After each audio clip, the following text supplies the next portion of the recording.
This conference will now be recorded.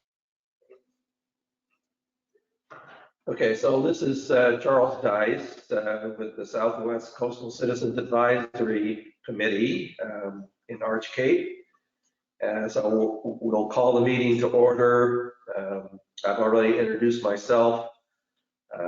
I'll ask Chris to introduce himself since he's here with me at the Arch Cape Fire Station. Hi, everybody. Chris Sanderson, also from Arch Cape. Okay. Linda, you want to introduce yourself? Oh, you're on mute.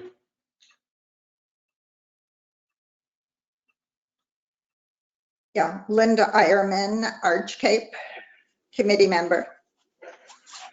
Thanks. And we're patiently waiting for Todd Lundy, who we expect to dial in a minute. He's another committee member.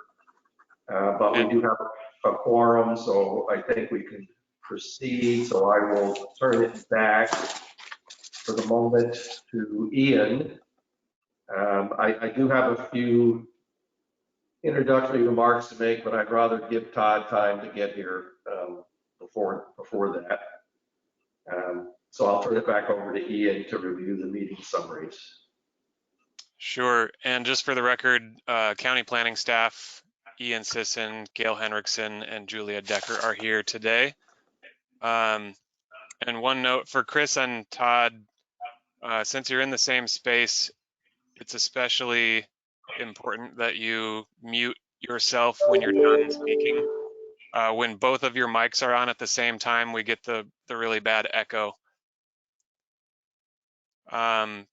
As far as the meeting summaries go, to my knowledge, we still have not received those back from the transcription service, and I have not gotten an update on when we're expecting those back. Gail or Julia might be able to give us some more information about that. And I know Gail has another meeting coming up, and she wanted to give some introductory remarks as well. So Gail, did you want to go ahead and do that now? No, I can wait until later in the meeting. That's fine. Okay. And do you have any updates on the meeting summaries? Not for the Southwest Coastal, I do not, Ian. Okay, thank you. The next agenda item is public comment. I do not see any members of the public present today. So we can move on to the main agenda item, which is the review of the Southwest Coastal Community Plan. And I will give a pretty brief introduction of that so that we can save as much time as possible for your discussion and questions and comments. So the Southwest Coastal Community Plan was originally adopted in 1979 as an element, sort of a sub-area plan of the county's comprehensive plan. It has been amended over the years. There were a lot of amendments that took place in 2003 through 2004, and that was at the time when the rural community zoning was being applied in the Arch Cape area. And then some other large amendments were made by Ordinance 1702 fairly recently in 2017, and that was when the design review went away and the Southwest Coastal Citizens Advisory Committee as the design review committee was dissolved. So there were some changes that were made throughout the document, which are outlined in the agenda packet. There's a copy of Ordinance 1702 there.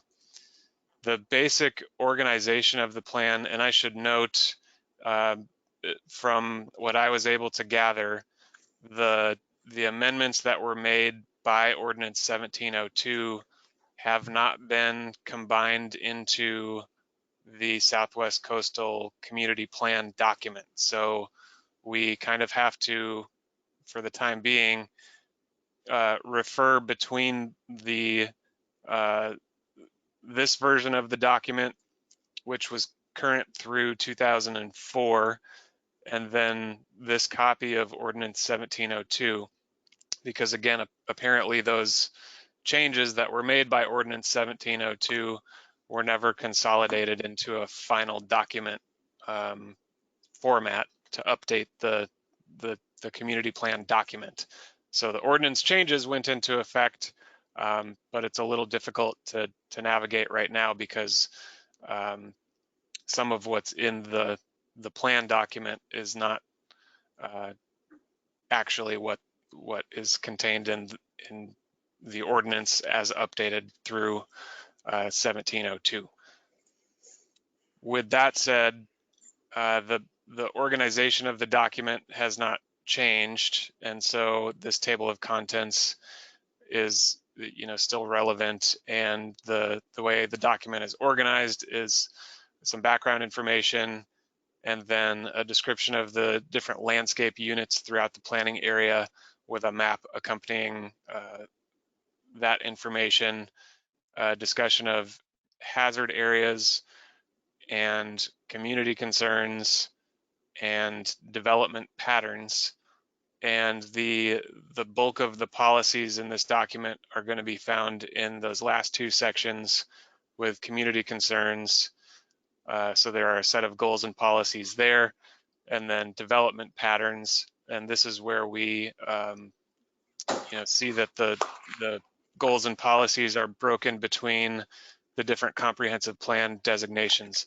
So as we have discussed throughout the comprehensive plan update process, the comprehensive plan created a set of different designations for all land in Clatsop County. And so in the Southwest Coastal Planning area, we have the development plan designation, which is the formerly the rural service area, now the rural community area, which is Arch Cape. We have rural agricultural lands. We have rural lands. Rural agricultural lands is going to be, properties that are in the AF zone or in the EFU zone. I don't believe there are any EFU zoned properties in the Southwest Coastal Planning area, but there are properties in the AF or agriculture forestry zone. The rural lands plan designation would cover Cove Beach. And so the CR zone, coastal residential zone, is under the rural lands designation. Then we also have conservation forest lands. That would be the F80 zone. And then conservation other resources and natural, which would cover things like, parks and recreation zoning and aquatic zoning, things like that. And then there is an appendix with some further background information and studies and a set of maps. So as far as the process and timeline goes of what we're going to do now, this is the first of 5 scheduled meetings on reviewing the community plans. So each citizen advisory committee will be meeting specifically to address the community plans. And again, the focus is what changes should be made to address, basically to update the document to reflect the best information available currently and any changes that have occurred over time, and then thinking about the next 20 years, what changes may need to be implemented to address the changes that we expect to take place over the next 20 years. And so again, in the agenda packet, we have the original Southwest Coastal Community Plan as it was adopted in 1979. We have the Southwest Coastal Community Plan as amended through 2003 and 2004. We have the Ordinance 1702 amendments to the community plan, and then we have 2 tables, the first being the existing community plan policies and goals, and then the second being a blank table for you all to suggest new issues and policies, or to present new issues and suggest some policies to address those issues. So that is my brief introduction of the community plan and the upcoming process. I'm happy to answer any questions you all have at this point. Okay, so I do have some questions. So the first one is, I'd like to understand how our work on the Southwest Coastal Plan is going to end up relating to the work being done by the countywide CAC and the Planning Commission on the countywide plan. So is at the end of the day, when we make our recommendations, whatever they may be, to the Southwest plan,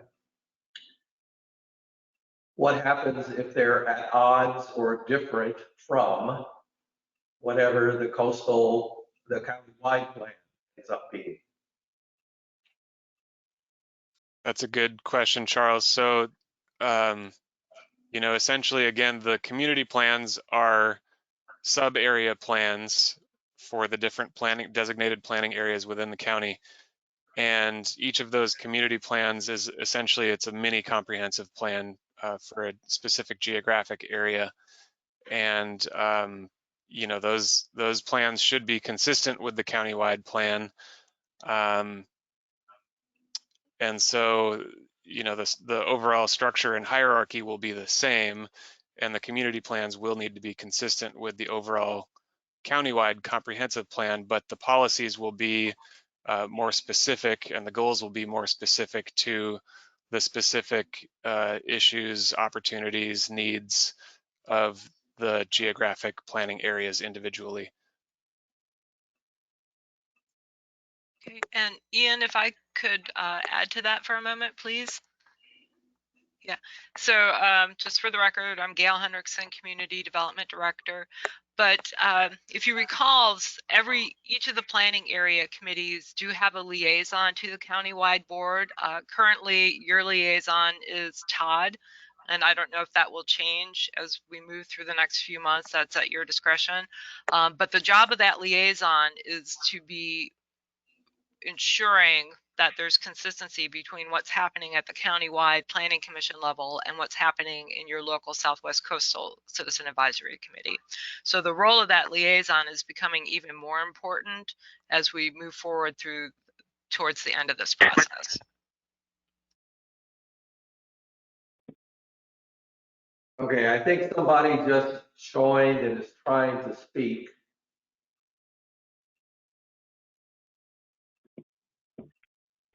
Is there someone who just joined by phone? Hopefully Todd. Yeah, this is Todd. I was unable to get on, my computer locked up and I couldn't even get your phone number, so that's why it took so long. Okay, glad you could join us, Todd. Yeah, thanks, Todd. All right, so I'm not sure I still understand all the specifics about that. But, you know, I did want to express some concern, at least for me, about the process over the last month or two when we've had all of these changes. I did sit in on the Board of Commissioners workshop on the 3rd of August to listen to the Board of Commissioners review of goals 1 through 4.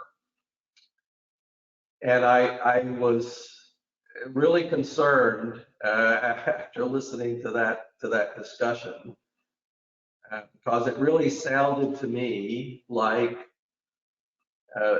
many of the things that our committee and the other planning area committees have spent, you know, the last year and a half working on, and hundreds of man hours in research and discussion and, you know, arguments to come up with our recommendations.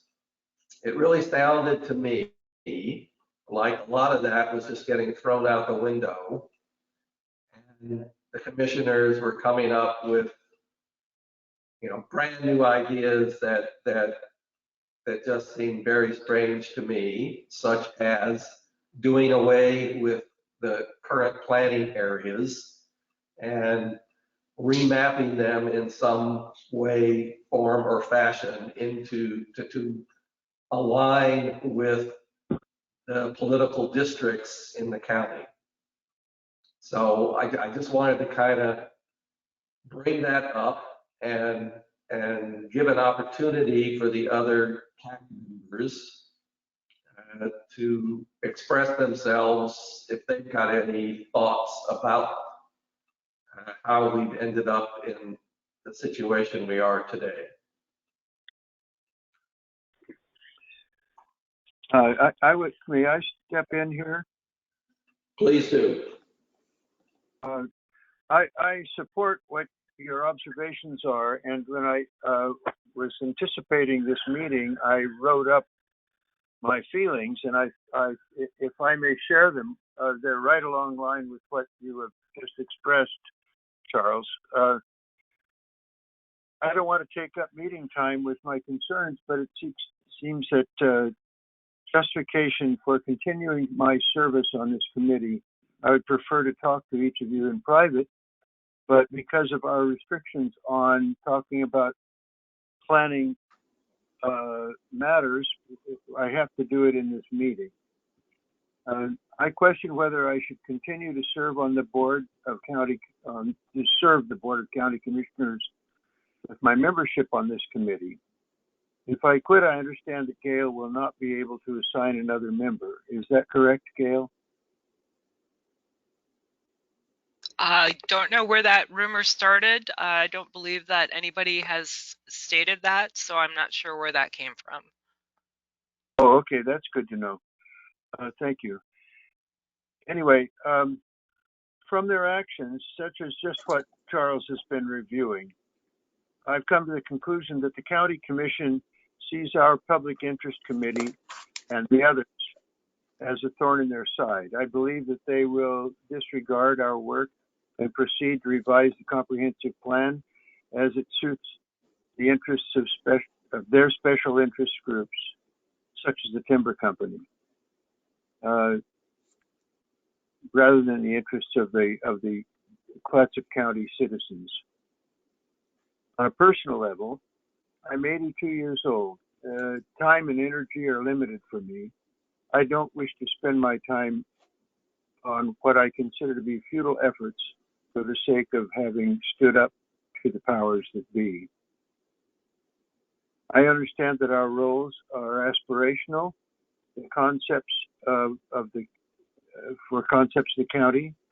Yet I see that when we do have aspirational goals, they're struck out of the consideration in public hearings because of something like current law or something like that.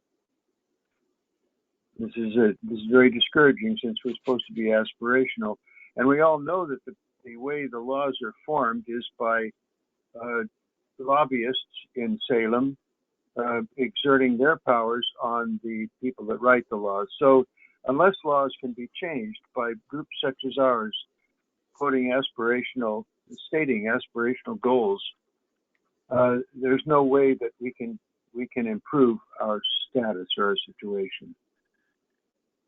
And finally, if you agree with my point of view on the Board of Commissioners, it would be helpful for me to know how you justify continuing to serve.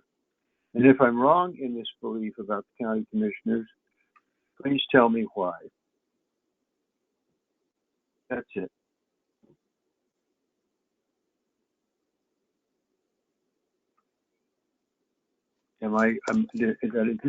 Is anybody there? Yeah, we're here, Todd. I was muted. We're here and we heard you and I certainly appreciate your views. You've been a good member of the committee and a long time resident of this area. So we really value your input. I don't know if Gail or Ian is going to respond, or we're just going to let that sit as as, you know, an entry into the record. Okay. I think, yeah, I think then that's probably the way we should leave it. And you can consider this then my resignation.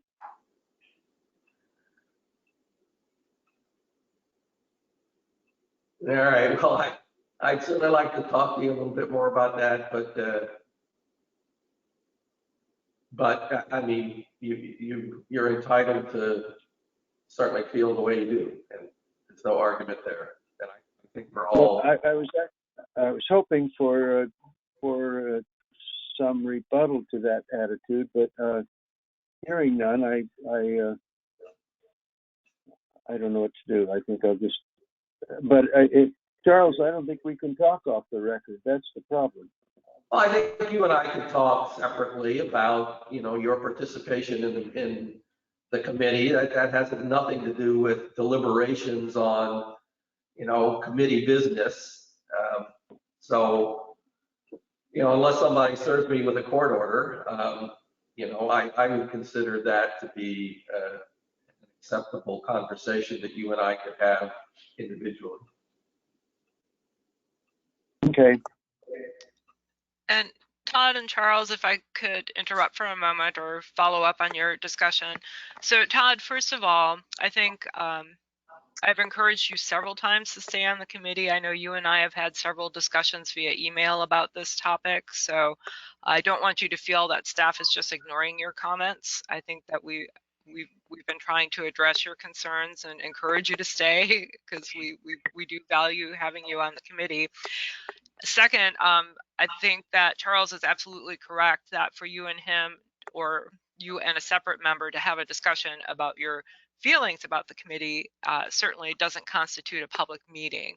And I know that Linda was able to attend the joint training session yesterday, and Charles, I'm not sure if you were there, but there was some discussion about this very topic. And so the takeaway from that is that if there is a group of you, 2 or more of you, who are meeting to discuss business that relates to the comprehensive plan update in terms of setting policies, identifying future decisions, and things like that, that constitutes a public meeting. And it's a pretty fine line.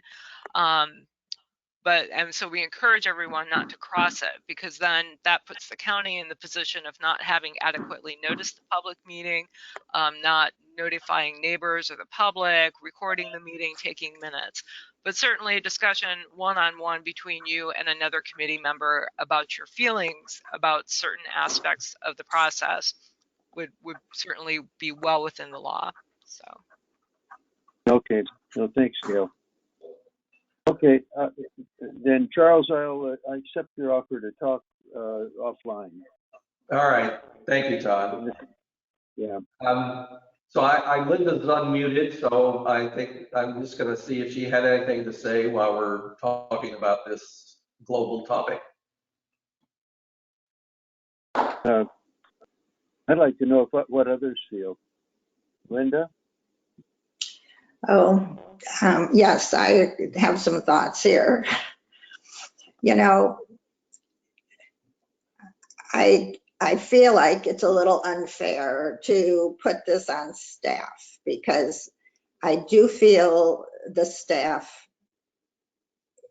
is pretty neutral. And I do feel that they present things to the Board of Commissioners in a quite competent way. And the problem, and I don't even like to be too critical of the commissioners, because it's such a big job that they've taken on, and nobody is an expert in any one of these areas, but they are very much in need of education in the, I feel like some very basic land use things, some of them don't comprehend. And that, like I say, I can't be critical of them. I can only say that to come out of the blue and suggest that the planning areas should be the same as the political lines based on population is, a pretty fundamental lack of understanding of what the planning areas are about. And that has come up again with the CACs. You put together a nice packet for them for August 3rd on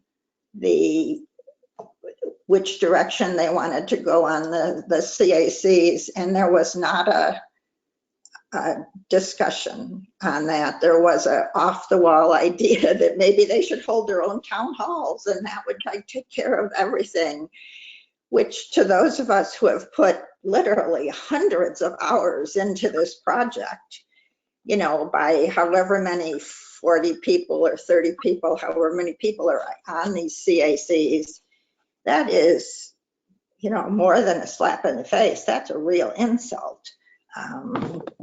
And so I would just like to say, if there's one thing that I see that's a problem, is that the commissioners could use some definite land use planning training, because I do feel it's hard for probably you folks, Gail, to sit there and put all this work into it and then they have some off the wall idea. I don't know. I know they'll listen to this maybe and get in trouble, but okay. The other thing that did come up yesterday is that we're a legislative body, Todd, not a quasi-judicial. So almost all those rules about ex parte contact and prejudice and bias and all these things really don't apply. And if I understood Joanna, the attorney, correctly, it's deliberations that constitute a public meeting, not just discussions, because we have to discuss things with everybody in our community in order to have information to bring back. I mean, this isn't just the opinions of the four of us. This is information that is kind of a consensus of the community. So I think nobody's done anything wrong in that regard. Okay, thank you, Linda. Yeah. Oh, and I actually had a third point where maybe some education could work is, I think there's some confusion among some of the commissioners about when state law preempts local government actions and when local governments have the jurisdiction to, create their own rules, which, they can't be less than the floor that state law sets, but they can be more. So that's my sort of general feeling is it's difficult to watch the commissioners' meetings because they haven't really, I don't know. This is a process, and I think are having a little trouble. People want to say respecting the process, but I don't think they understand it very well. So, thank you. Very Thanks, good. Linda. So, Chris, you got anything you want to add? Is there?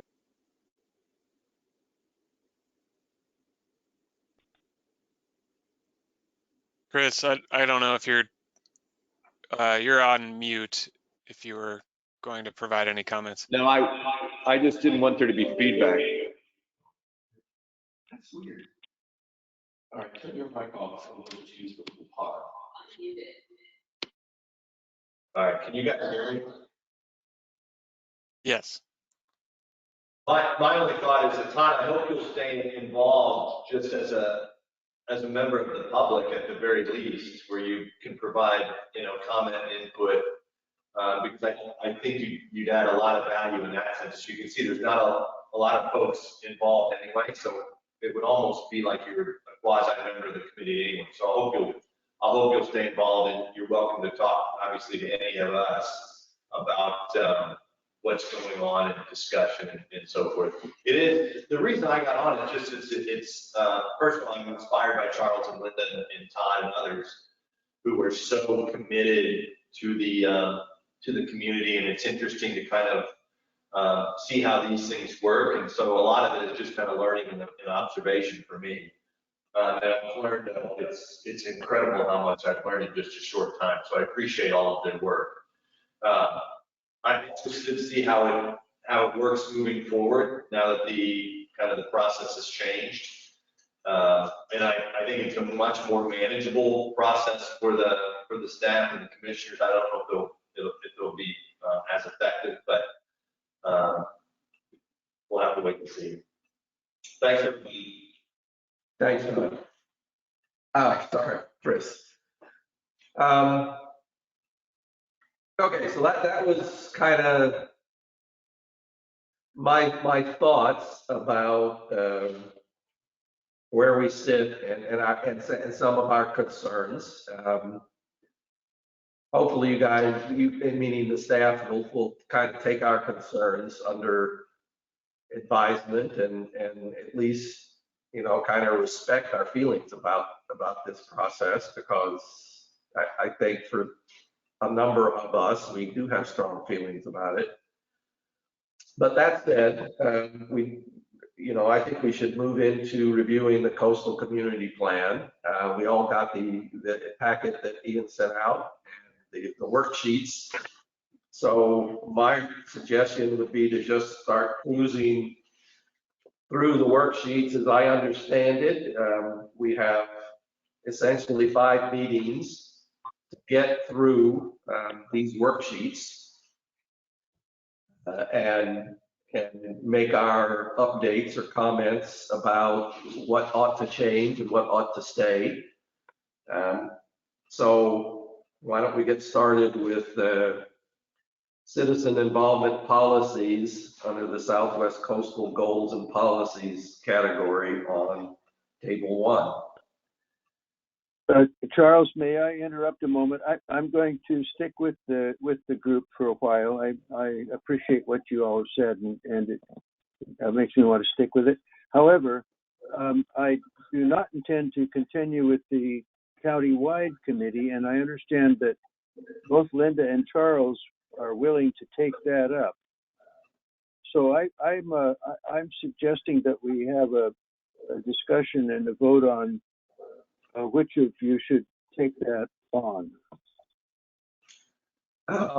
Okay, I would prefer to have this be, and at least initially have, a conversation, maybe a 2-on-1, or maybe we have two 1-on-1s, to kind of feel that out and see what our feelings are from each of us with respect to that proposal before we bring it back to the committee, if that's okay.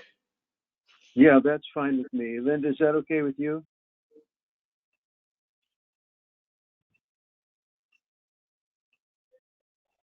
We might have lost it. Yes, it's fine. It's fine. Okay, we'll have a 3-way conversation. All right, I'll arrange it. Thanks. Gail, Okay. just do you have offhand the date for the next joint planning commission countywide CAC meeting? Yeah, it will be at 9 o'clock on Tuesday, September 28th. And that will Okay. be a virtual meeting. Okay, so we could wait until the next Southwest Coastal meeting to have a new countywide liaison appointed. Then they would go to that next meeting on the 28th. All right, great. That's good information. So if we start with the citizens involvement policy number 1, where it defines the planning commission as the citizen involvement committee for the county. That's kind of historically Linda. Okay. Okay, there's a couple of preliminary things about this plan that I have noticed. I did go through both plans, the 1979 one and the 2004 one, like word by word, up to a certain point. I kind of ran out of time, but I don't think we'll get past that. And they're virtually the same. I mean, there are tiny little pieces that have been taken out or put in, but I would say there are no substantive differences between the two plans. And it would be very easy for us to work from the 2004 one, except that for some reason, the tables, a few places have included policies from the earlier one that aren't in the later one, and I sort of flagged those. So just to, which takes me to my second point, which is that in 2015, when the county did not change the Southwest Community Plan when they adopted 1702. So it actually, we've known that ever since that process was in the works. They, I assume, just overlooked it. But so these are not the policies of the community plan. These are the policies of the comprehensive plan that are in the table. And I don't think under, the acknowledgement that they can just be substituted. So that's okay. My other point is that these policies really kind of need to be read in context and not just taken out of the big plan, because there's a lot of information in the context that needs to be updated.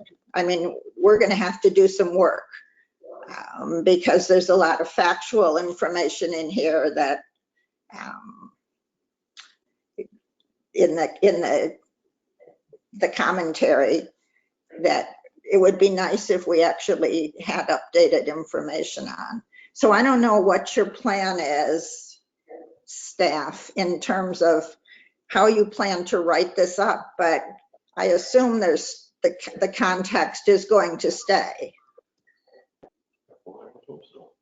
So I think the plan is open for your discussion and review and suggestions. The first thing I would say with regard to Ordinance 1702, the way I understand it is those changes to the policies which are included in the adopted Ordinance 1702 are in effect. Even though a final document version was never created, apparently, due to circumstances I'm not aware of, the changes to the policies were adopted by the Board of Commissioners, and those are the policies. The change, but there are only changes to the big comprehensive plan, the countywide one. They didn't actually ever, they never sort of even noticed that there was the same stuff was in the community plan. So Ordinance 1702 actually adopted changes to the overall comprehensive plan, the Southwest Coastal Community Plan, and the Land and Water Development and Use Ordinance. All three of those documents were amended by Ordinance 1702. Well, it doesn't matter, because your point that we have to go with what's the intent is probably a good one. So, okay. That isn't how I understood it back then, so it's okay.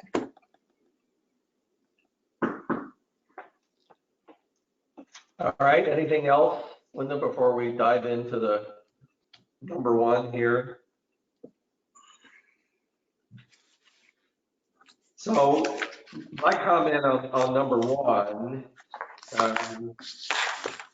and this may not be the exact place to put it, but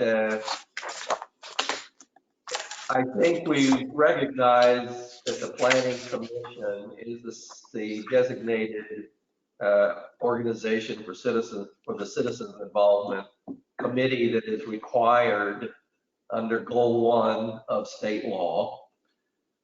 But I think we've expressed before in when we went back and discussed Goal 1 at the county comprehensive plan level. I think we all expressed a very strong desire to have the individual planning CACs survive, be a permanent addition to the county planning hierarchy. And I would certainly like to see that contained in our updated Southwest Coastal Plan. But I'll let other people comment. I see Linda's got her hand up. Well, we have minutes from our, it was our second meeting on August 5th of 2019. And we have a whole bunch of policies that we had already drafted and adopted. And we've stated our, it says here, the group supported reinstating the 6 planning area citizen advisory committees to foster citizen involvement and provide regular reports to the Planning Commission.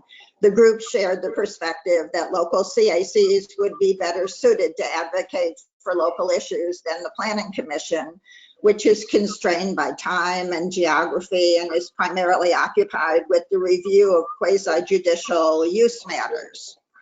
So it seems that's our, we've pretty much covered this.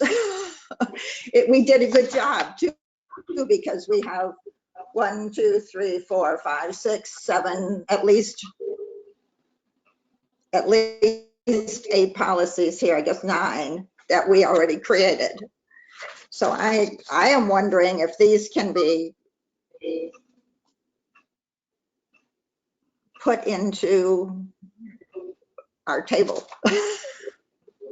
Yeah, I agree 100%, and I would move that we adopt those policies for the purposes of updating the Southwest Coastal Community Comprehensive Plan. I mean, they might need to be massaged a little bit because they are looking at an idea that for the whole county and an idea of a countywide citizens involvement committee. But if we could maybe have these in front of us before the next meeting, we could probably get through Goal 1 pretty quickly. Because it's all here. Linda, we have 3 policies here under citizen involvement in the community plan. And so those are the 3 policies your advisory committee is tasked with reviewing with regard to citizen involvement, and potentially any other additional policies you'd like to suggest. So if for the purposes of efficiency, if you would like to make the same recommendations for these 3 policies that you've made in the past, we can do that if you give me the direction. One question I have for the group is, if there's not support for your recommendations, for example, to reinstate the geographic planning committees or advisory committees permanently and have them be standing committees that meet regularly, are there any other ideas that you have to accomplish citizen involvement goals? Well, Ian, I certainly hear what you're saying, and I think I understand it. I think the dilemma I have anyway is that personally, I'd like to see those goals that Linda just read off be adopted, and okay, fine, maybe we come back at the next meeting and after we've read them more carefully and massage it a little bit. But adopting those goals, I think, is a good idea to kind of forecast that we're not going to be successful in having our goals eventually adopted through the Planning Commission and the Board of Commissioners, and therefore, come up with perhaps alternate ideas in the case of It would probably be incredibly tedious to do that, and B, in my eyes, it's a little self-defeating. I don't want to presume that what we think are really good ideas are going to get rejected. I'd rather presume that they will be respected and recognized by the Planning Commission and the Board of Commissioners, and that there'll be some discussion before they just get thrown out of hand. I mean, that's the way I feel about Okay. I just want to say I thought Ian presented that very well, and I think it's important, as Ian pointed out, that we all be realistic in our expectations, because we don't know eventually in the end when the Board of Commissioners looks at this what direction they'll want to take on everything. So I think it might be prudent to include some policies, but that's at your discretion. But I think that Ian definitely raised a very valid point there. So I just wanted to point that out. Yeah, and to expand on it a small amount, for example, if the final version of the comprehensive plan maintains the Planning Commission as the committee for citizen involvement, are there any improvements that your group has as suggestions for that model of the Planning Commission being the committee for citizen involvement? If that's the direction that things ultimately end up going, is there a way that that model can be improved? And we don't have to come up with it today, but it's something to think about. Okay. I think that we have a conflict in identifying the Planning Commission under the way it's now constituted and the way it's expressed in Policy 1 as a Citizens Advisory Committee. It's an appointed committee by the Planning Commission or by the commissioners, and therefore does not represent a choice of the people, but rather a choice of the commissioners. So this committee, which Linda has suggested, should in fact be the organization which presents the public view, the Citizens Involvement Committee. And it would be made up of representatives from the different districts, and much like our Citizens Advisory Committee now, the county-wide one. And Todd, if you recall that the process to appoint this board, you all were also appointed by the County Board of Commissioners to serve on this committee. Yeah, but the point is the original community plan that was worked pretty well for 35 or more years had the Citizens Advisory Committee actually elected by the members of the community. It was at a well-publicized meeting. And I think that's maybe what we would like to see again. So you're saying we need to put alternatives in here so that if we lose one thing, we can have another. Well, I'm not saying that you need to, but if you think that there may not be support at the board level for reinstating, for example, all 6 or any of the geographic planning area committees as the committee for citizen involvement, or having a separate committee for citizen involvement or anything like that, and the status quo of having the Planning Commission serve as that committee for citizen involvement, if you wanted to think in that way in terms of possible outcomes of the final version of this plan, then you could give us some recommendations, for both scenarios. It's up to you. Yeah. You don't have to do it that way.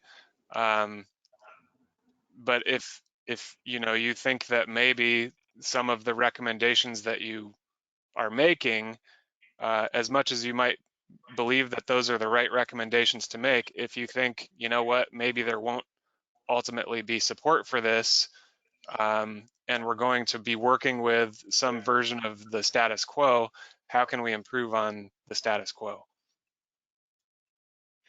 Hi, this is Okay, well, I Julia. mean,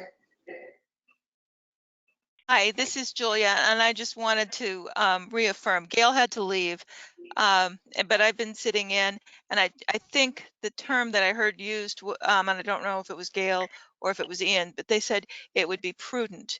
And so I wanted to give you an example that staff often uses when we are making recommendations, maybe for denial or maybe for approval or something like that, for, and this could be for anything, type 2, type 2A applications, especially for variances. I've done it a number of times for variances where I end up having to recommend denial of something, but I know that somebody, you know, the hearings officer might choose something differently, or might have some ideas about how it could be approved. And so I always make sure that I have recommendations for conditions of approval in there in the event that the decision maker sees something that I didn't see. So when Ian is saying that it's prudent, he's giving you an opportunity to remember that you still have a voice and an opportunity to express that. And it would be a shame if you just said, no, this is it, and we don't see any other possibilities, when you could be creative and maybe you could find some other possibilities. Anyway, that was just a comment. I mean, I think it would be prudent. Yeah, okay, that's good comment. helpful. Thank you, Julia. Yeah. Well, is it going to be, I mean, I think this community was, you know, 250 to 5, I think, against taking away our citizen advisory committee. I don't think people were that dug in on design review that we kept offering the county to, if they wanted to take design review back and leave an advisory committee, that would be okay. But I think people desperately want a formal, orderly way, a conduit between the county, which seems so far away, you know, it's more than 25 miles in a mental way, between the county, a two-way street conduit where you hear us and we get the information we need. And since the committee's been gone, we don't have any government here. So it's been very ad hoc. You know, we have this person posting this on websites and this person on another website. And, you know, it's like, it's really a lot of people trying and really kind of begging for some order to be imposed on this.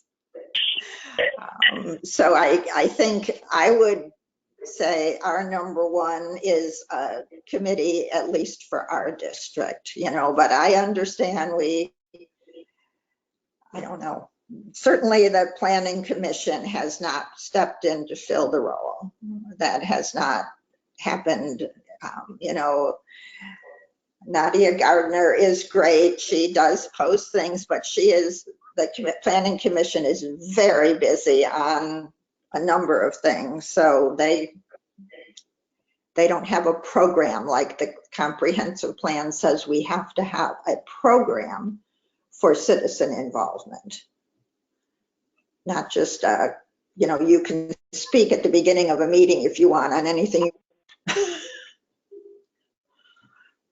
So, okay. Well, sort of taking what I just heard into account and Ian's recommendations into account. I mean, the only thing I could think of would be maybe, as I said, adopting the policy recommendations we already did, and perhaps saying, okay, well, fine. If at the end of the day, it turns out that it's only going to be the planning commission that survives, and I guess that's not a given either, but then, maybe we could come up with a recommendation that the planning commission members are nominated or elected by the planning areas and not by the board of commissioners. Mhm. That'd be good. I mean, personally, I think that's got less chance of flying than perhaps having the CAC survive, but it's certainly an alternative, and it would address the fundamental problem that I think Linda just raised, that the community wants to have some degree of influence over decisions that are being made that directly impact our community, because right now we certainly don't feel that way, and decisions get made on a number of land use things, such as variances or such as interpretation of whether or not a given application, quote, meets the requirements, that are totally out of our hands, and all we can do is suffer the consequences. So, I mean, that would be my suggestion. I'm not sure that's what you were looking for, Ian, but. Well, I guess my question, Charles, I understand what you're saying. My question is, or I guess something that I wanted to point out is citizen involvement policy number 1 says specifically the planning commission shall strive to represent a cross-section of county residents in all phases of the planning process. As an appropriate component, 5 planning commission members shall be representatives of the 6 designated geographic areas. No more than 2 commission members may reside within incorporated areas. So I think the way this policy is written, it's designed to address, I think, the issues that you're bringing up in terms of, having representation and having a voice for your planning area on the planning commission.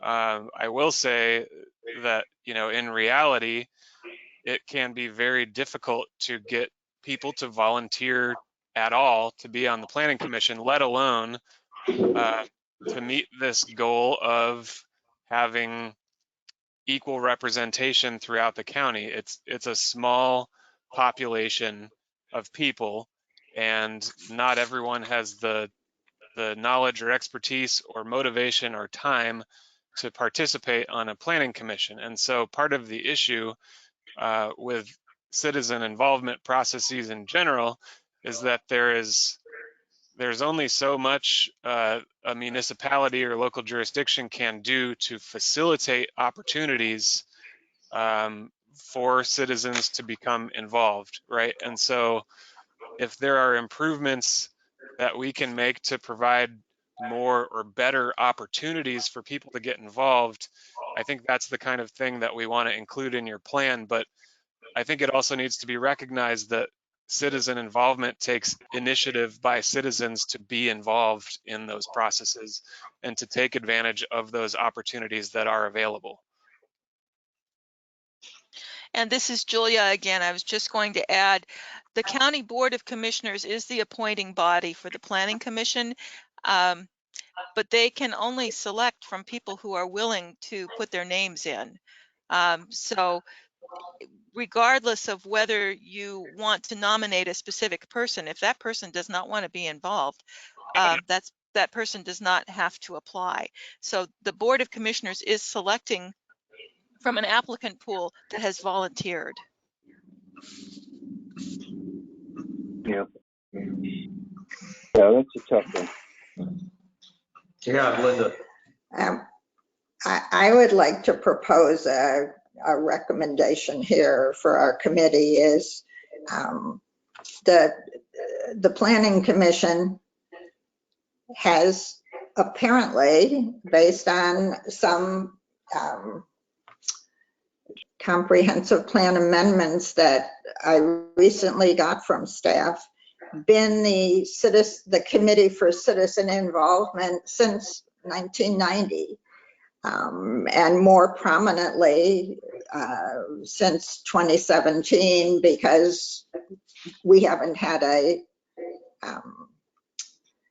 local committee since then. But in all that time, they have not created any type of outreach program, or really any type of program. When I asked for data, minutes of meetings and things, I mean, what happened is that the opportunity for citizens to appear before the Planning Commission at the beginning of each meeting and speak to any subject is their program. So I would like to suggest that we recommend a standalone committee on citizen involvement, which is generally based on the resources that were provided to us in connection with Goal 1, the preferred way to do it throughout the state.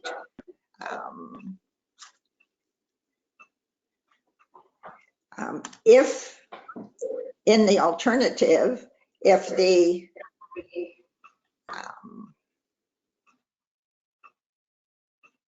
that would be my first thing, is that there be a standalone committee. Now, this is a countywide, this is a countywide policy we're being asked to speak to here. But in either case, we would like to have a local committee recognized by the county as a citizens advisory committee, 5 to 7 members elected by the community, that serves as a liaison between the community itself and the Committee for Citizens Involvement, whether that be the Planning Committee or a standalone one.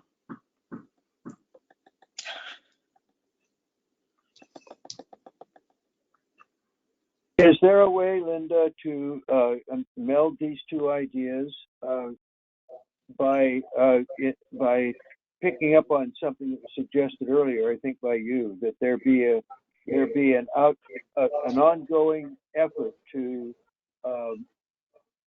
find and identify and get planning commission members from the different districts? Is there a way that might be a way to go about it, rather than trying to get committees?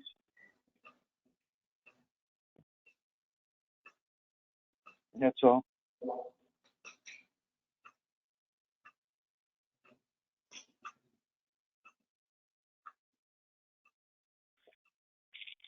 So did you have an answer to that, Linda, or not? Okay, that's just a suggestion that we could look at another alternative, maybe.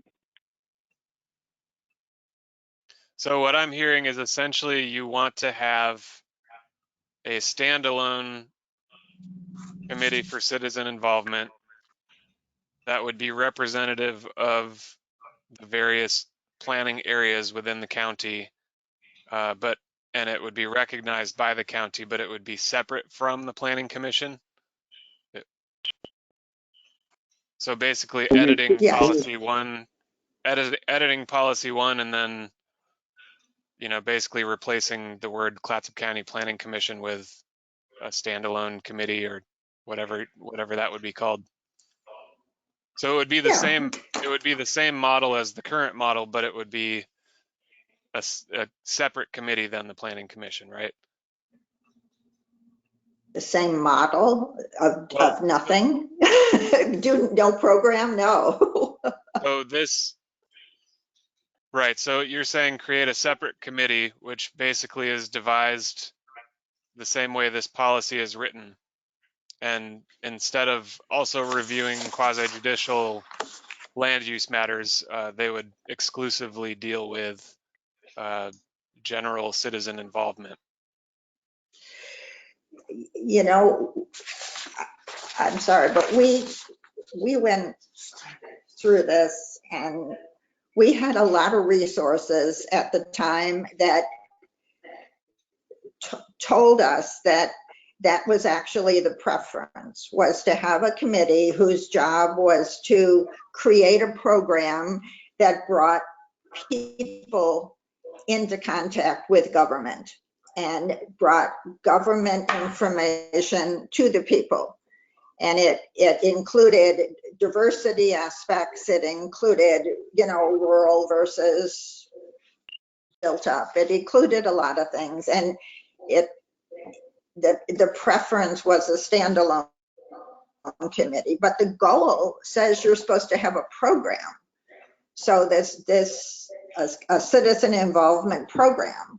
So if the planning commission would do that, it would be fine, but they haven't. They never have. So you have to say they either don't have time or they don't want to.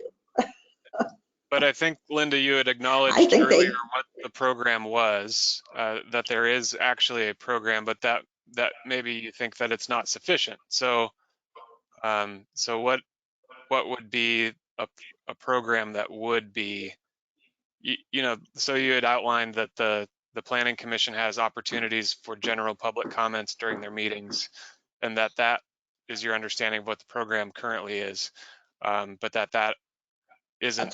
That's what you guys told me. Right. And so I guess my question is how, you know, aside from creating a standalone committee for citizen involvement, and I understand the packet that you're referring to, which had a document from the Department of Land Conservation and Development, specifically about citizen involvement. I do remember that.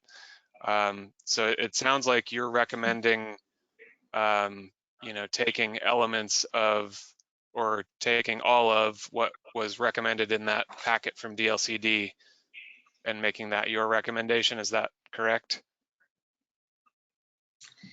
You know, I can't say that because I haven't reviewed it lately. I think we maybe should talk about goal 1 at the next meeting after we've all had a chance to see what we've already done, and we can work from these policies that we already spent a long meeting coming up with, because we're kind of going over the same ground. This is Julia again. And I'm just, I guess, because we've got this, I mean, we have the Planning Commission and people have the opportunity to address the Planning Commission on items at the top of the board's meeting, involving anything that's not actually on their agenda. And so that's kind of in the program. In addition to that, Linda, what other things might you suggest for a program? And you don't have to answer that this moment, but that's kind of what I'm thinking is, what would this program entail from your perspective? It would entail notice to the various communities of everything that affects their communities, and it would entail input from the people in the community about those things and other things that were important to them. It would be an exchange of information in an organized way. It would be outreach and input.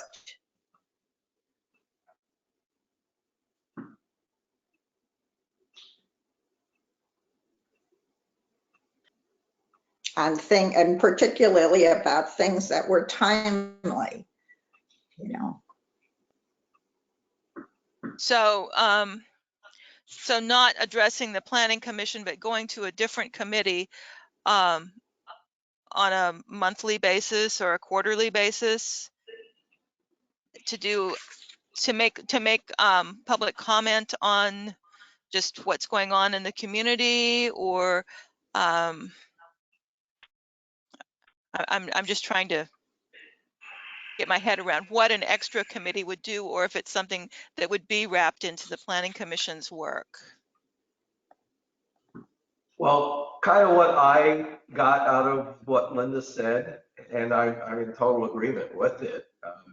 And there's probably other ways to express it, but the thing that's lacking from the Planning Commission's apparent implementation of this citizen involvement thing, which, as Linda pointed out, is kind of limited, much like the Board of Commissioners, to the 3 minutes per person.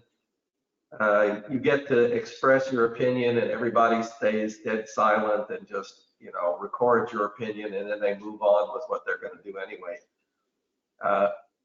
That model is not particularly satisfying for a interaction between government and the citizens in the community. So, coming up with a way for either the citizens or the people elected by the citizens to have a conversation with the with the government, with the planning department about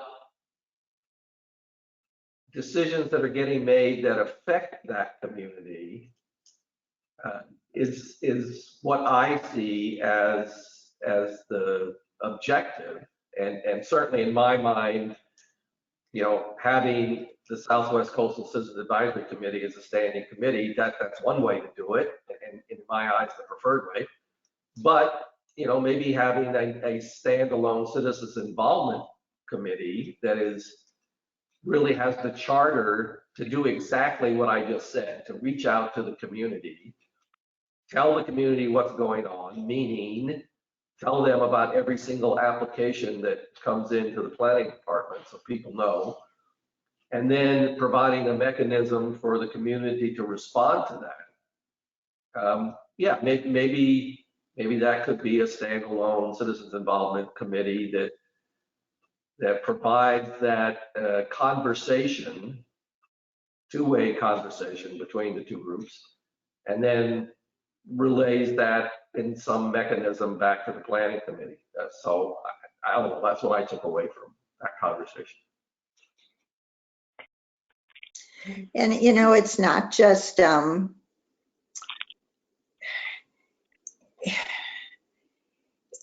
I can give an example here. Okay. Recently, I was looking at a work session of the Board of Commissioners, and I was looking at it for something relating to the comprehensive plan. But I was surprised to find in the same work session that Public Works had put options in there about building a new bridge across a creek, Sharks Creek, that is just down the road from me.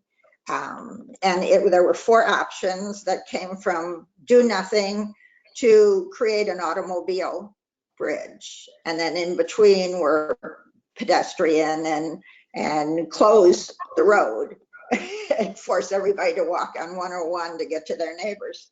And there was not even a recommendation from Public Works of which one they should go to. And most of the commissioners, I don't think, have ever even come to Arch Cape. They wouldn't know what this is even about. Well, fortunately, because I saw this, I let some neighbors who live even closer to the creek than I know, and they spread the word and sent a whole bunch of emails in letting the commissioners know that what the community wanted. It's a pedestrian bridge now because it's all rotting. It's been a pedestrian bridge for 20 years, and that's what we want to have it stay, a pedestrian bridge. So they got together and quickly sent a whole bunch of emails to the commissioners, and the commissioners were happy to find out that that's actually what the community wanted, and they said, this sounds good, And so that was totally ad hoc because, somebody noticed something and told somebody else. And I don't understand the resistance to having some kind of local presence that is organized and that keeps community members informed and lets the county know about concerns. I don't care what form it takes. It worked fine when we had a citizens advisory committee. It hasn't worked very well since we haven't. So I don't care what form it takes. I care more that we communicate better, that there be a conduit of information that goes in two ways, two directions. And so, Linda, I think you bring up some good points, and I think it goes back to something that I had brought up earlier, which is the county has mechanisms currently for how it disseminates information about, type 2 procedures, type 3 procedures, even type 1 development permit procedures, which can be viewed if you go on to our e-permitting webpage. Work session agendas, regular agendas are posted on the county's website. So there are certain methods that the county uses to put that information out there. And then there's also the responsibility of citizens to take initiative to understand what's going on and to read those notices that are published by the county, that are posted, that are made available. They're out there. The information is there. So the give and take, also depends on citizens to be actively engaged in the process. And so if you have any suggestions for how the county could do better about putting information out there, aside from, mailing every resident of the county a newsletter weekly to break down every single thing that's happening in the county, I think there's got to be a balance between what information the county pushes out and how it pushes that information out, and also, citizens taking initiative to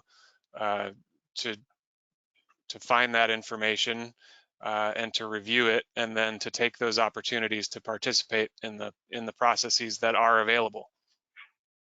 My criticism is not with the county not making information available. It is not getting to people because there is no organized way for it to get to people. It is unrealistic to expect every single person to go in and find out, to every day check things.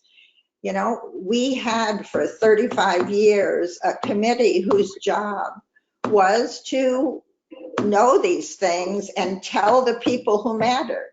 If it had to do with the commercial district and it might affect Chris's inn, well, we'd let Chris know, or, it just seems like logic. And, and so there's nothing preventing organizations like that from forming. I know Arch Cape Falcon Cove Beach has the community club, and I think you provide that service to some extent to your ability. It sounds like, though, what you're asking for is an initiative led by the county. Is that correct?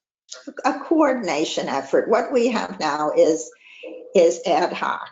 Like I say, several people in groups are doing their best to try to keep people informed, but there isn't like County Central,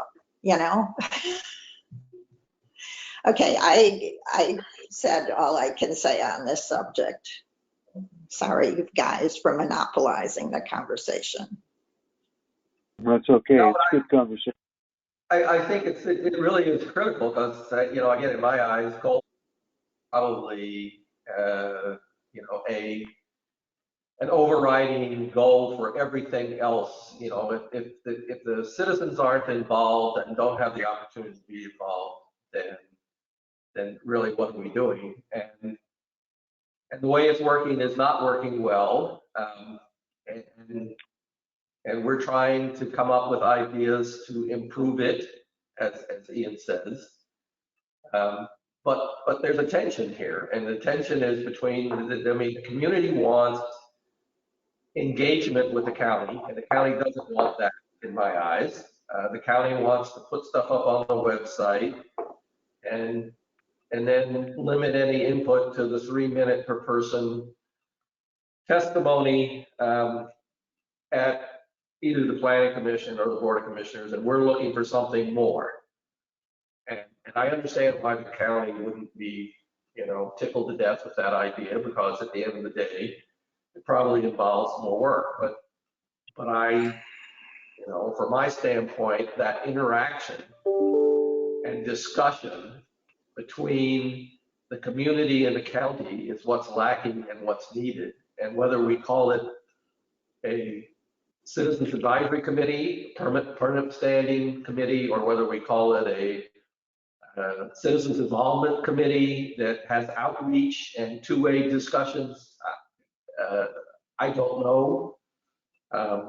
I think either would work, but you know, I'm like Linda, I'm hunting for a way to articulate it that Ian can write down, and I'm not having much luck. So maybe we ought to just move on and leave that as something we circle back to.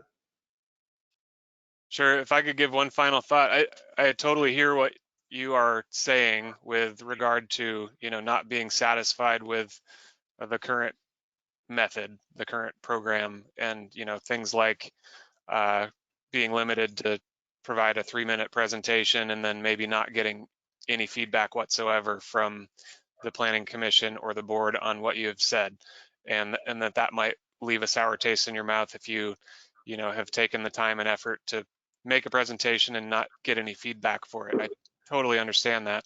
I guess what I need, and you acknowledge this, Charles, is a little bit more specific direction or specific ideas of specific things that could be changed or implemented so that you would feel more satisfied and that you would feel like there is a better two-way conversation happening.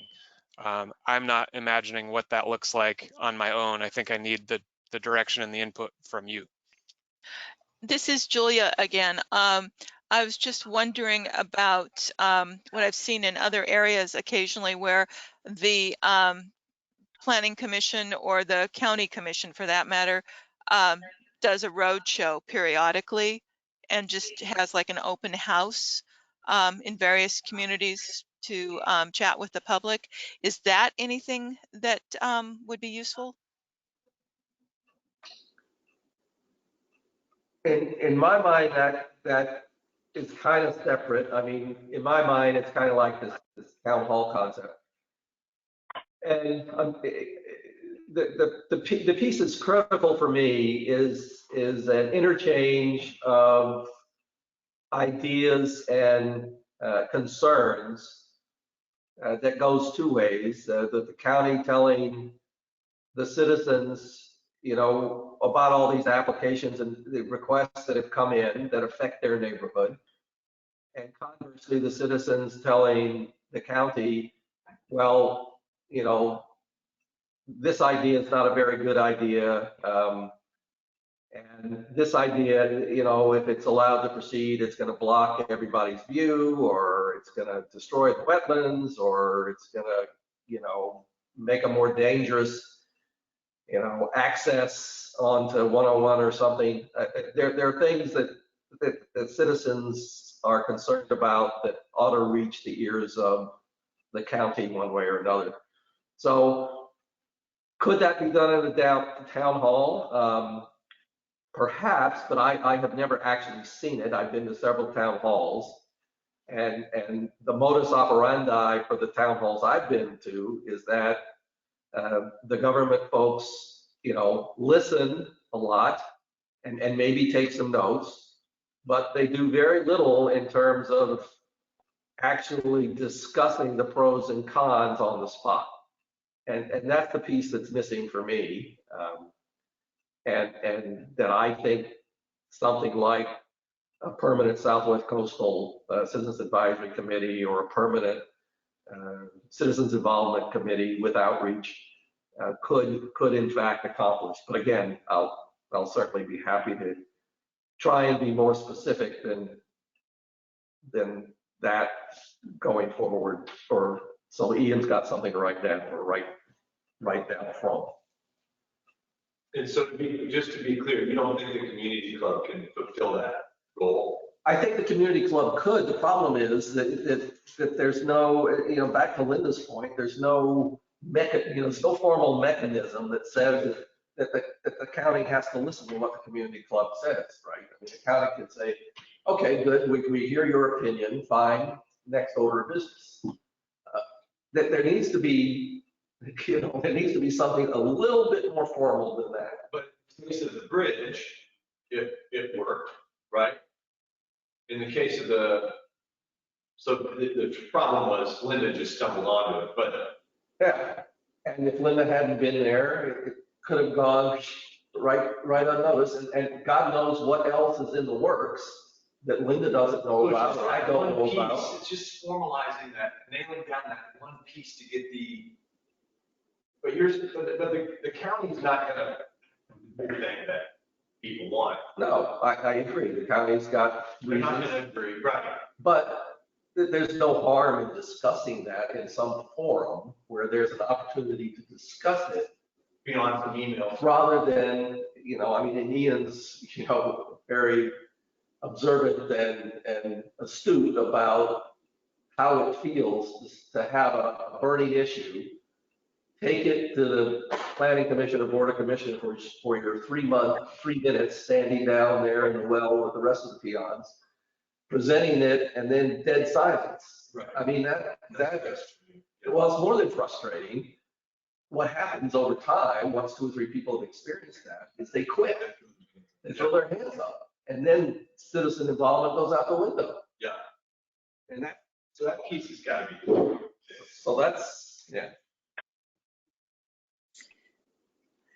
Linda? Well, and it would make a difference. So many things are time sensitive. That's what I'm concerned about is, when I discovered that bridge issue, it was on the agenda. I think it was a Saturday and it was on the agenda for Tuesday. Okay. And how do people know about things unless we've got like a central bulletin board and somebody, some people who are charged with paying attention to it, analyzing it, and figure who wants to know. Only a few houses probably care about that bridge, but for them, if you closed it, it would be terrible. And it worked. It was such a great example. It worked so well that these folks also sent emails to Public Works. Public Works was in the community on Monday talking to neighbors. And Terry Hendricks reported back to the commissioners, gosh, they're all fine with a pedestrian bridge. You don't need to spend money on, $100,000, $200,000. It was just a great example that was an accident. So it's, Julia, your idea of dog and pony shows, yes, that's great. People are dying to maybe understand how land use planning works, but I'm talking about all this time sensitive stuff, which is most everything in the county. It happens, there's a deadline, and if you're not paying attention that week, it's too late. Understood, Linda. And I think part of it too is for the community to be able to understand how some of these processes work. For example, in work sessions, topics that are on the agenda for a work session, the board is not making decisions. Generally, the purpose of those work sessions is for staff to present the board with information about a particular issue and some potential options to consider. They may not give a recommendation, probably normally wouldn't make a recommendation to the board during a work session. And then those items may or may not end up in a public hearing in the future, in which staff would be making a recommendation and the board would be making a decision in the format of a public hearing. So it sounds like this process, ultimately it worked, but I understand that, you know, you stumbled upon this information and that the community members, you know, were notified individually and, you know, took some initiative to provide their input. Work sessions, though, you know, again, boiling down to how the processes work and making sure the community understands it, work sessions generally aren't open to public comment. It's just an information session between the board and the staff, or just among the board themselves. They don't always take public input during those work sessions. That might not be part of the process until it goes to one of their regular meetings. So something else to consider. Well, you seem to think that the Board of Commissioners put thumbs down on citizen advisory committees based on the work session of August 3rd. And now if we say nothing, we'll be way down the road with some fancy thing already prepared that has no citizen advisory committees in it. You know, it's like when you want to communicate, you need to be able to communicate however you're going to be heard. And my understanding of the I do think the commissioners want the information. The people in the community want information, and they know things that you don't know in Astoria about their own communities. And there's a very important resource that is being ignored and wasted. You know, people are wanting to help their government do the right thing, and just trying to find some mechanism to make it easier and even possible for them to do it. Understood. And I truly believe that the board does want citizen input and robust citizen input. I think my understanding of some of the concerns that were raised during the August 3rd work session is that it's more about, you know, what capacity and resources does the county have, for example, to facilitate 6 advisory groups that meet monthly in far corners of the county. And is that the way that we should be using the county's resources, or is there, you know, more of a less intensive model that relies on fewer resources of the county's time and staff, while still having the ability for robust citizen involvement? I don't see why the committee I'm talking about needs to be staffed. This is Julia. This is Julia. I've got to tell you that any committee that is a county committee will be staffed. That's policy. That's the regulation. The Board of Commissioners is not going to create an unstaffed committee. Please don't even think about that. It's not going to happen. Okay. What if, Ms. Todd, may I step in? I think that the concept of the Planning Commission is not far off from what we probably would want, at least what I would want. And that is a representative selected by each of the planning communities to represent that community. Then if that person was more than just a planning representative, he was also the community's representative in county government. And he would be a resource, or she would be a resource that the county could turn to, could call, or and also such a person might make a monthly presentation to the local group, whatever the group is. Seems like all the parts are there. That's it. All right, well, I mean, we've circled around this thing for quite a long time now. And my recommendation would be that we all give this a little bit more thought and put our ideas in writing, either to each other or to Ian and the whole group, and see and revisit this at the next meeting. Charles, if I could chime in just on that topic, you're more than welcome to send written feedback directly to me before the next meeting. And, time allowing, I can compile that and include it in your next agenda packet, or, just have it ready to share on the screen during your meeting.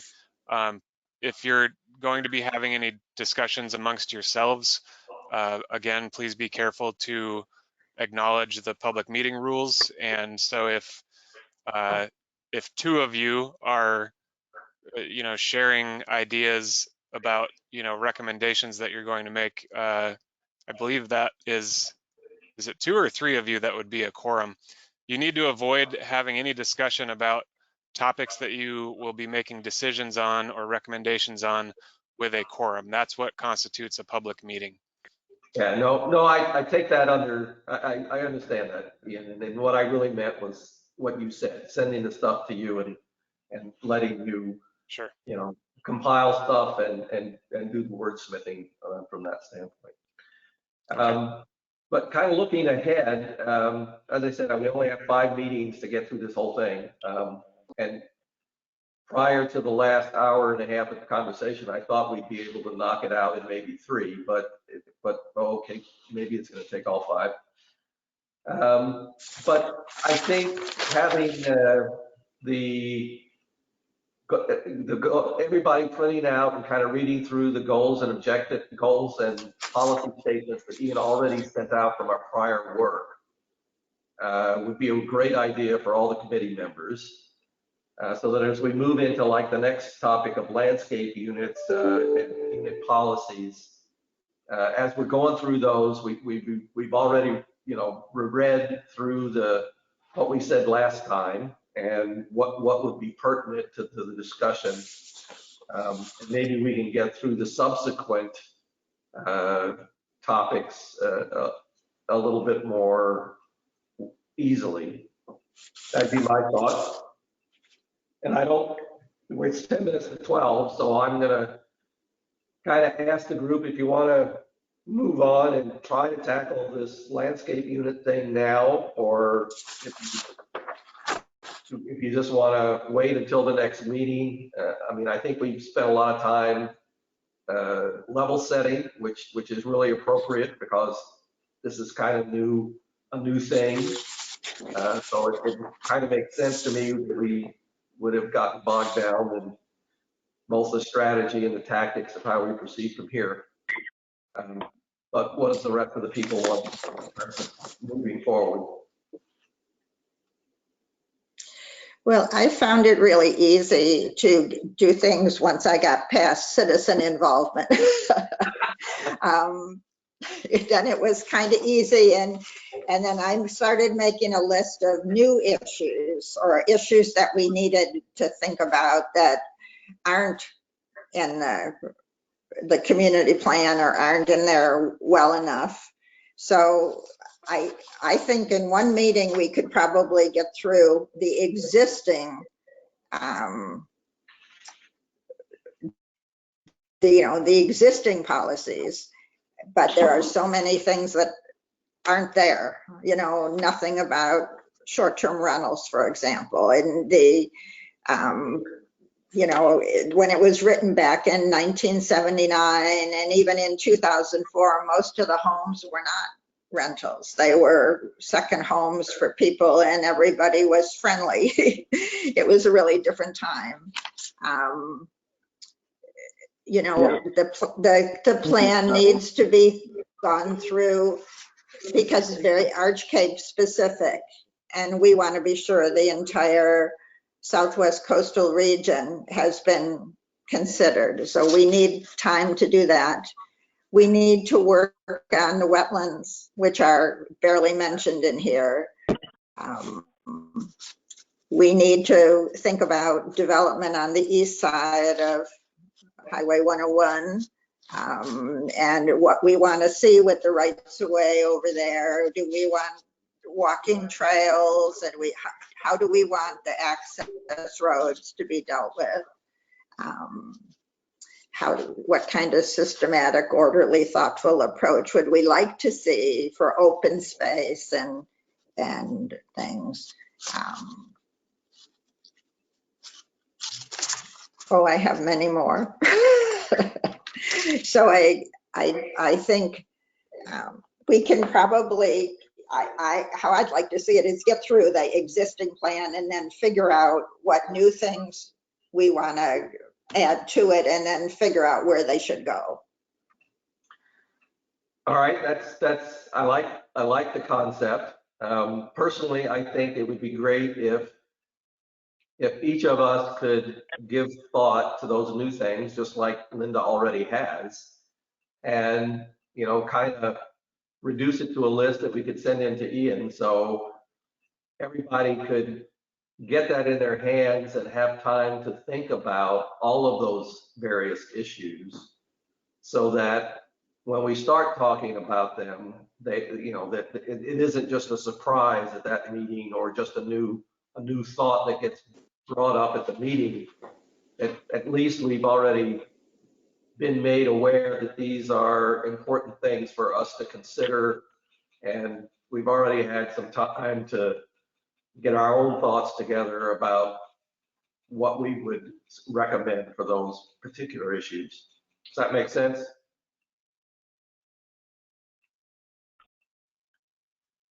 Yeah. I'm seeing some nods, so Yeah, I'm gonna assume that makes some sense.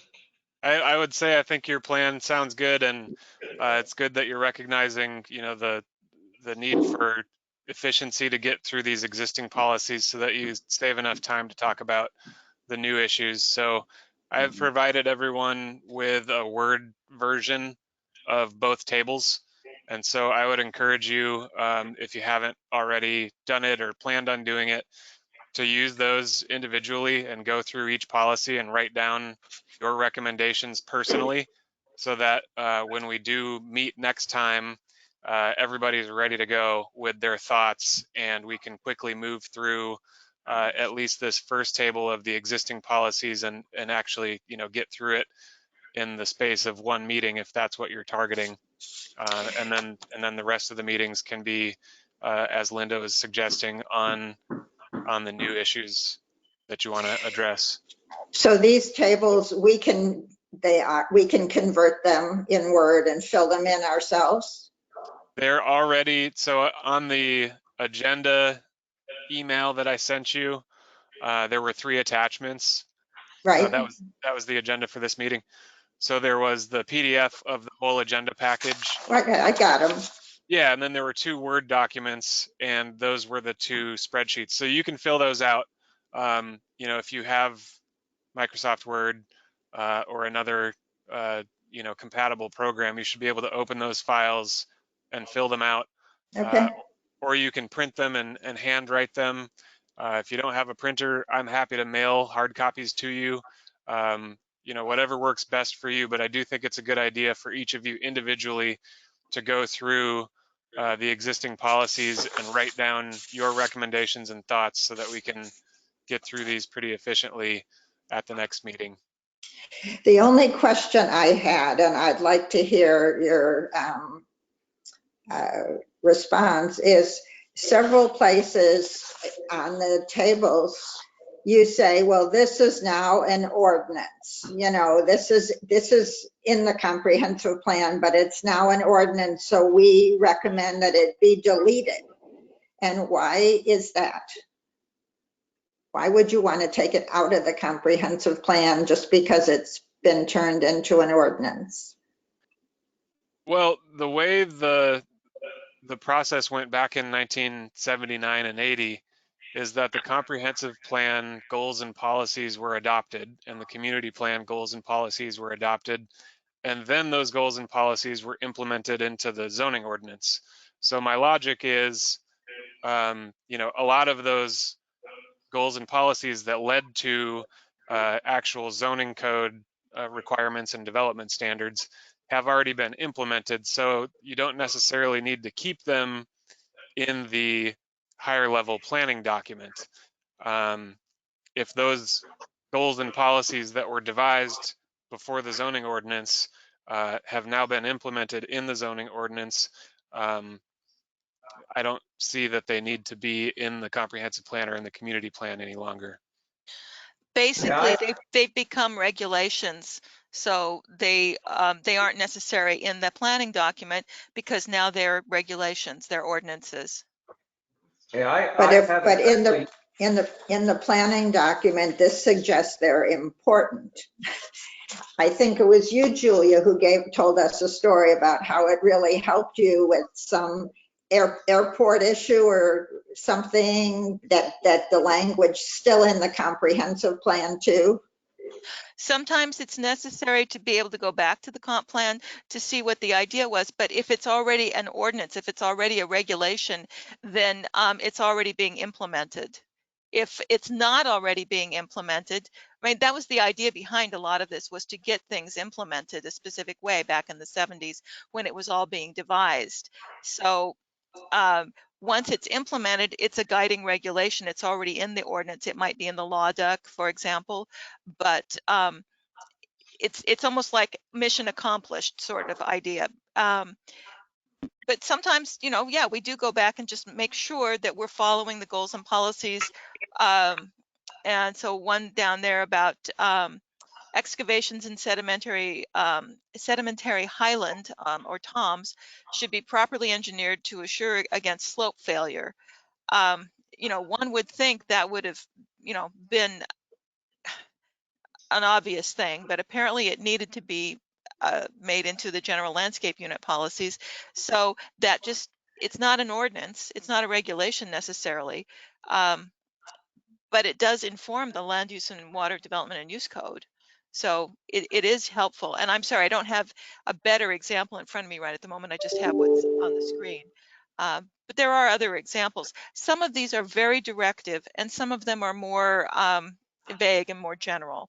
It really just kind of depends on what type of a policy it is. Okay. Right. I would add to that you know, I think for the most part, the recommended deletions and the ones that were recommended to be deleted because they've been implemented in the zoning code were mostly some very specific policies that were in the community plan. Mm-hmm. I think what Linda, you were referring to, you know, that we've as staff have said is valuable is being able to go look at the community plan or the comprehensive plan to understand the intent of some of the policies. But that's different than looking at a specific policy like a vegetation standard or something like that, which has been adopted almost verbatim versus you know, something that might have been adopted or implemented in the zoning code that was more of an overall goal or something that you can understand the intent of why that policy was adopted. And I think those are the kinds of things that really belong in the comprehensive plan and in the community plans, is not specific policy language, but overall intent that guides policies, which will go in the zoning code. So I shared the same concern that Linda voiced. And from my standpoint, I'm just really nervous about deleting what I would call principles. And I, you know, I certainly recognize your point, Ian and Julia, that there are a few of these that are so specific that they aren't really a principle. They were a point issue that got addressed with being put into an ordinance. But, you know, I'm just fearful that, you know, 2 years, 5 years, 10 years from now, somebody's going to be wanting to make, for whatever reason, a rule change in the zoning ordinance. And they're going to say, oh, well, but this isn't even in the comprehensive plan, so we don't need to worry about it. And that's, Yeah, they're gonna say they took it out of the comprehensive plan, so it's not so important anymore. exactly, that's my fear, and it may be, you know, an unreasonable fear, but it's a fear, and nonetheless. So it is a concern, I think, from at least two of us. Sure, that's Well, I'll think about it. It's a fair concern. And again, you know, what we've put in the tables are only recommendations. They're not directives to you. So you can take them with a grain of salt and make your own recommendations. You don't have to delete something because we've recommended it. Yeah, and none of them are big points, you know, it probably will take a policy position. Either we won't delete any of them or we'll delete them all, you know, it's kind of, we'll think about it. I just needed to know your thinking on it. Thank you. All right, and with that, we're almost where we are at 12 o'clock, so I'm gonna turn it back to Ian. And you can conclude, or we can just adjourn, however. I don't think there's still any public that's joined that I'm aware of. No, we haven't had any members of the public join. Let me see. The only thing that I would have to say in closing is your next meeting date, which is going to be September 8th at 10 a.m.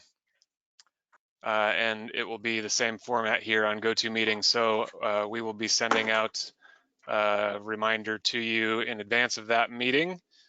And if there's nothing else, then Charles, you can adjourn the meeting, and we'll see you all on September 8th.